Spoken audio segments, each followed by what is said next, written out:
Nire-respeto ko po ang posisyon ng ating kasamahan Senator Lacson na hindi po siya mag-entertain ng anumang katanungan.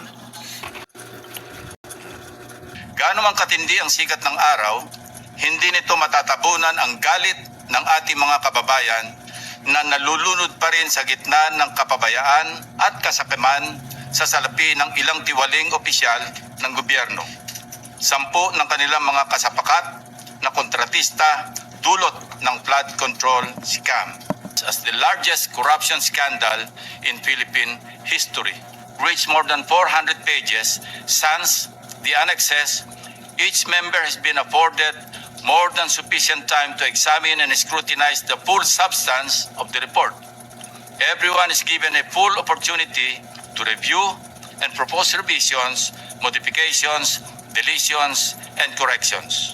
Common sense lang sa isa nating kasamahan na pilit naghahanap ng original signed copy at ginawa pang dahilan sa hindi niya pagpirma. Hindi pumirma ang minority senador kasi kulang ang report mo. Hindi natukoy kung sino ang mastermind. At bakit ayaw mo makipagdebate kay Jinggoy at kay Marcoleta? Akala ko atapang ka na tao. Para ka rin pala si trililing senador sa media lumalapit. Ganda sana yun may debate. Huwag lang puro kamera. Paano ko ba ikukumpara po yung ipinrint ko? Hindi ko naman alam kung sinong gumawa nun dahil wala nga pong pirma yun eh.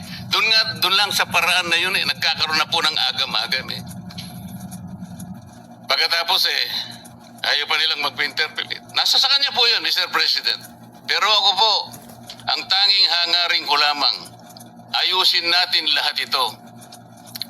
Sabi nga po niya, hindi makakalimutan ng taong ito at talaga naman pong hindi malilimutan sapagkat ito na po yata ang pinakamalawak na nakawan sa kasaysayan ng ating bansa. Salamat po, Mr. President.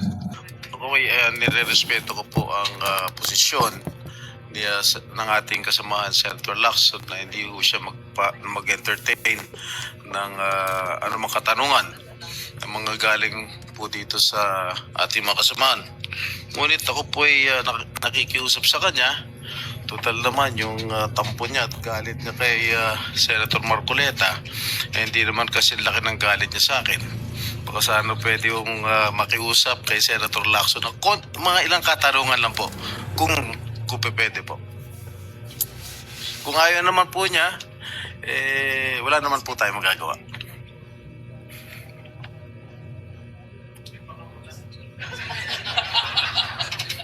According to Senator Jinggoy Estrada, hindi naman daw masama ang kanyang loob. Pero kung napagbigyan daw siya na makapag-interpolate sa inyo kahapon, ang itatanong daw niya, una, kung alam nyo na daw sino yung mastermind sa flood control anomalies.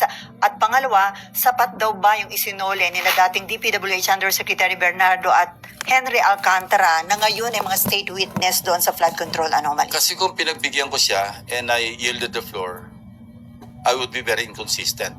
Kasi sinabi ko na until then, or until I gather the necessary signatures para makapag-report out ako, I'm not yielding the floor. So, tinransfer ko lang yung responsibility sa kanila. Kung gusto nyo pag-usapan natin na masinsinan nito, pumirma kayo.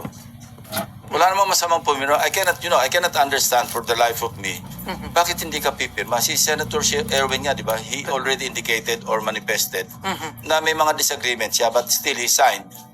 Para lang mapag-usapan, para kung ano yung hindi siya nag-agree, may introduce na as amendments or i-discuss namin by way of interpellation. So, ganun dapat. So, kaya hindi ko maintindihan, pwede ka rin naman magpirma na hindi ka sang-ayon altogether, hindi dissent ka, at least pumirma ka. So,